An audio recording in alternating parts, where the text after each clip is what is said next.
အားလုံးပဲမင်္ဂလာပါဒီနေ့မှာတော့ Google Flow ကအသစ်ထွက်ရှိထားတဲ့ update အသစ်အသုံးပြုနည်းကိုပြောပြပေးသွားပါမယ်အဲ့တော့ကျွန်တော်တို့ထုံးစံအတိုင်း Chrome browser တွားလိုက်ပါမယ် search bar မှာ flow ဆိုပြီးတော့ရှာလိုက်မယ်ဒီပေါ်တော့ Google Flow ရဲ့ကိုဝင်လိုက်မယ်ဝင်တဲ့အချိန်မှာဒီလိုမျိုးလေးဖြစ်သွားရင်ဒီအကွက်ကလေးကိုနှိပ်လိုက်ဒါဆိုရင်ကျွန်တော်တို့ဒီနေရာကိုရောက်သွားမယ်ပေါ့နော်ပြီးရင်ကျွန်တော် Gmail တစ်ခေါက်နဲ့ဝင်လိုက်မယ်နော်မ new project ကိုနှိပ်မယ်ဒီမှာဆိုရင်ကျွန်တော်တို့ဒါကျွန်တော်ပုံမှန်တိုင်းပဲပေါ့နော်အဲ့တော့ဒီနေရာလေးကိုကျွန်တော်နှိပ်လိုက်မယ် video 3.1 like ဆိုတဲ့နေရာလေးကိုနှိပ်လိုက်ပေါ့နော်နှိပ်လိုက်ရင်ကျွန်တော်ဒီမှာ omni flash ဆိုတာတွေ့ရမယ်ပေါ့နော်ဒါအခုကျွန်တော်တို့အသစ်ထပ်တိုးလာတာပေါ့နော်ကျွန်တော် omni flash ကိုနှိပ်လိုက်မယ်နှိပ်လိုက်ရင် तू ကဘာထူးခြားသွားလဲဆိုတော့ကျွန်တော်ဒီမှာ4စက္ကန့်6စက္ကန့်8စက္ကန့်ကျွန်တော်10စက္ကန့်ထိရရပါတော့10စက္ကန့်ဗီဒီယိုဆိုရင်ကျွန်တော်က credit ကဒီမှာ30ကုန်တယ်ပေါ့နော်ကျွန်တော်ဒီမှာ image ကတော့ကျွန်တော်ဒီမှာ Nano Banana Pro Nano Banana 2ပေါ့နော်ကျွန်တော်အရင်တိုင်းပါပဲအဲ့တော့ကျွန်တော်ဒီမှာ got egg ကိုနှိပ်လိုက်မယ်ကျွန်တော်နောက်တစ်ခုကကျွန်တော် agent ပေါ့နော်ဒီမှာ agent ဆိုတာပါလာတယ်ပေါ့ဒါပေမဲ့ကျွန်တော်ဒီဖုန်းနဲ့အသုံးပြုမယ်ဆိုရင်တော့ကျွန်တော် desktop site ကိုပြောင်းပေးရမယ်ဒီမှာတော့မပေါ်ဘူးပေါ့နော်ကျွန်တော်ကဒီမှာ asset 30ကိုနှိပ်လိုက်မယ်နှိပ်ပြီးပါရင်ကျွန်တော်ဒီမှာ desktop site ဆိုတာကိုနှိပ်လိုက်မယ်အဲ့ကြမှာကျွန်တော်ဒီမှာဒီအောက်ကလေးမှာပေါ့နော်ကျွန်တော်ဒီမှာနည်းနည်းချဲ့လိုက်မယ်နော်ချဲ့လိုက်ရင်ကျွန်တော်ဒီမှာ agent ဆိုတာလေးကျွန်တော်တို့ပါလာတယ်ပေါ့နော်ဒီကျွန်တော် agent ဒီမှာအသုံးပြုမယ်ဆိုရင်တော့ကျွန်တော်တို့ဒီကွန်ပျူတာနဲ့အသုံးပြုရတာပို့ပြီးတော့ကောင်းတော့ကျွန်တော်ဒီမှာဖုန်းနဲ့ကြတော့screen ကတအားသေးတယ်ပေါ့နော်အဲ့တော့ကျွန်တော်ဒီမှာနည်းနည်းချဲ့ပြီးတော့ကျွန်တော်ဒီမှာလုတ်ပြပါမယ်ကျွန်တော်ဒီ agent ကိုကျွန်တော်နှိပ်လိုက်မယ် agent ကိုနှိပ်ပြီးပါရင်ကျွန်တော်ကဒီမှာဒီဘက်မှာ setting လေးရှိရပါတော့ setting လေးကျွန်တော်အရင်ချိန်လိုက်မယ်ဒီမှာဆိုရင်ကျွန်တော်ဒီဘက်ဒီမှာပေါ့နော်ဒီလိုကျွန်တော်ကချဲနည်းနည်း screen ကိုချဲ့တာတော့နည်းနည်းလေးဆွဲကြည့်မှရမယ်ပေါ့နော်ဒီပေါ်နားမှာဆိုရင်ကျွန်တော်ကအခုဒီမှာအပေါ်ကဒီပုံတွက်ပေါ့နော်ပုံတွက်က ratio တွေကျွန်တော်ပုံဘယ်နှပုံထုတ်မှလဲကျွန်တော်ကတော့နှစ်ပုံမှထားလိုက်မယ်ဒီမှာဆိုရင် Nano Banana Pro ထားလိုက်မယ်ပြီးရင်ဒီအောက်မှာဆိုရင် video တွက်က ratio ကျွန်တော်60 ratio 9ပဲထားမယ် video တစ်ပုတ်ပဲထားမယ်ကျွန်တော်တို့က omni flash နဲ့စမ်းထုတ်ကြည့်မယ် omni flash ပဲထားလိုက်မယ်ပေါ့နော်ဒီမှာ video 3.1 like လည်းထားလို့ရနော်ကျွန်တော်ဒီမှာ omni flash နဲ့စမ်းထုတ်ကြည့်မယ်ပြီးတော့ဒီအောက်မှာကျွန်တော် save ဆိုတာလေးနှိပ်လိုက်ပါတော့ဒီမှာကိုယ့်ရဲ့ပုံထည့်ပြီးတော့အသုံးပြုလို့လည်းရပါတော့ကျွန်တော်ဒီမှာအပေါင်းလေးကိုနှိပ်လိုက်နည်းနည်းချဲ့လိုက်မယ်ဒီအပေါင်းလေးကိုနှိပ်လိုက်ပါတော့အပေါင်းလေးကိုနှိပ်လိုက်ပြီးတော့ကျွန်တော်ဒီမှာနည်းဆွဲကြည့်အောင်ပေါ့နော်ဒီမှာ upload file ဆိုတာ upload media ပေါ့နော်ကျွန်တော်အဲ့ဒါလေးကိုကျွန်တော်တို့နှိပ်လိုက်မယ်ပြီးရင်ကျွန်တော်တို့ Dela area နေမှာကျွန်တော်ပုံနှစ်ပုံထည့်လိုက်ပြီပေါ့နော်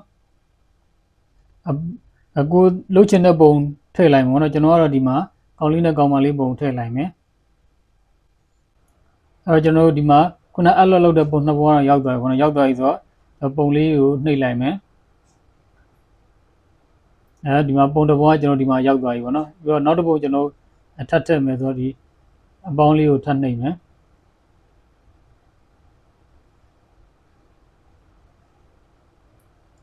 ဒီပုံကိုနှိပ်လိုက်မယ်ပေါ့နော်နှိပ်လိုက်ပြီးတော့ကျွန်တော်ဒီမှာပုံကနှစ်ပုံရသွားပြီပေါ့နော်နှစ်ပုံရသွားပြီဆိုတော့ကျွန်တော်ကဒီမှာဒီမှာစာရေးပြီးထည့်ရင်လည်းရရနော်ဒါပေမဲ့စာရေးထည့်ရင်ကျွန်တော်တို့ဖောက်နေရဟိုထပ်တာတို့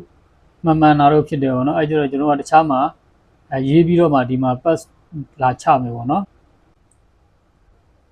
ကျွန်တော်ဒီမှာကောင်းလေးနဲ့ကောင်းမလေးပန်းညံနေကြီးခွန်တန်းလျားပေါ်တွင်ထိုင်နေတဲ့ပုံထုတ်ပေးပါစာနှစ်ခုထပ်နေနော်ကျွန်တော်ဒီတိုင်းပဲထုတ်ခိုင်းလိုက်မယ်မြားလေးကိုနှိပ်လိုက်မယ် screen လေးနည်းနည်းပြန်ကျင်းလိုက်မယ်နော်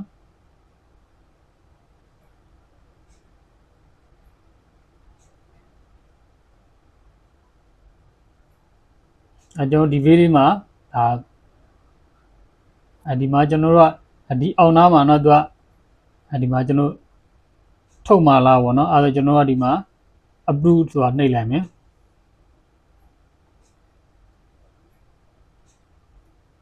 ဒီမှာဆိုရင်ကျွန်တော်ခုနကျွန်တော်ပုံထုတ်တဲ့နေရာမှာကျွန်တော်နှစ်ပုံထုတ်မယ်ဆိုပြီးရွေးထားပါဘောเนาะကျွန်တော်ဒီမှာသူနှစ်ပုံထုတ်ပြီးရပါဘောเนาะဒီမှာဆိုရင်ကျွန်တော်ပုံလေးကနှစ်ပုံရသွားပြီပေါ့เนาะအဲ့တော့ကျွန်တော်တို့ပုံရပြပြီဆိုရင်ကျွန်တော်အဲ့ဒါလေးကိုကျွန်တော်ဗီဒီယိုလုပ်မယ်ပေါ့เนาะဗီဒီယိုလုပ်မယ်ဆိုတော့ကျွန်တော်ဒီအပေါင်းလေးကိုထပ်နှိပ်မယ်ထပ်နှိပ်ပြီးတော့ခုနနှစ်ပုံလေးကကိုယ်ကဘယ်ပုံကြိုက်လဲပေါ့เนาะကြိုက်တဲ့ပုံကိုကျွန်တော်ဒီမှာနှိပ်လိုက်ပေါ့เนาะနှိပ်လိုက်ပြီးနှိပ်ပြီးပါပြီဆိုရင်ကျွန်တော်ကဒီမှာဒီအောက်မှာပေါ့เนาะကျွန်တော်ဒီမှာ add to prompt ဆိုတာတွေ့လိမ့်မယ်ပေါ့เนาะကျွန်တော်အဲ့မှာ add to prompt ကိုနှိပ်လိုက်မယ် prompt ထည့်ပြီးတော့ကျွန်တော်ဒီမြားလေးကိုနှိပ်လိုက်မယ်ကျွန်တော် prompt ကလည်းကျွန်တော်မြန်မာလိုပဲထည့်လိုက်တာပေါ့เนาะဘာမှဟိုထည့်မထားဘူးเนาะ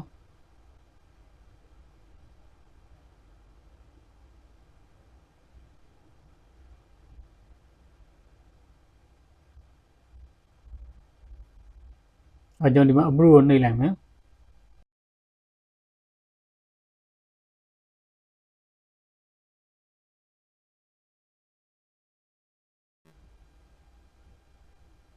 ကျွန်တော်ဗီဒီယိုလေးရသွားပြီဆိုတော့ကျွန်တော်ဖွင့်ကြည့်လိုက်ပါမယ်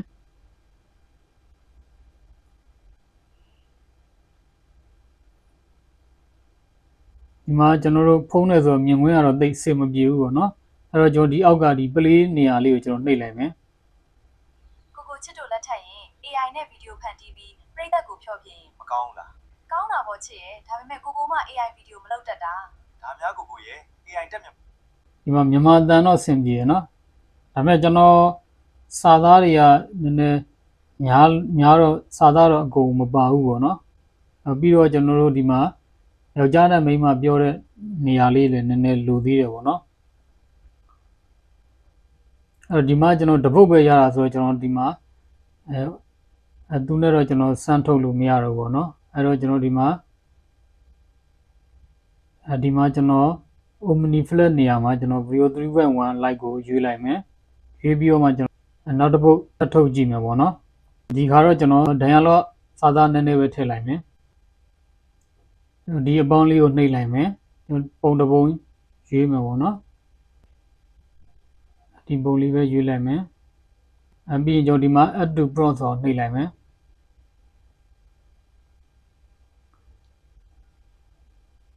ဒီမှာကျွန်တော် prompt ထည့်လိုက်မယ်မြားလေးကိုနှိပ်လိုက်မယ်ပေါ့နော်ကျွန်တော်ဒီမှာတော့စာသားကိုနည်းနည်း short ပြီးတော့ထည့်လိုက်တယ်ကျွန်တော်အပူကိုနှိပ်လိုက်မယ်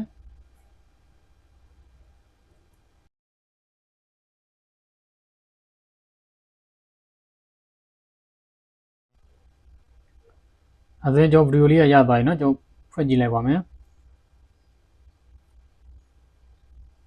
ဒီအောက်က play နေရာလေးကိုနှိပ်လိုက်မယ်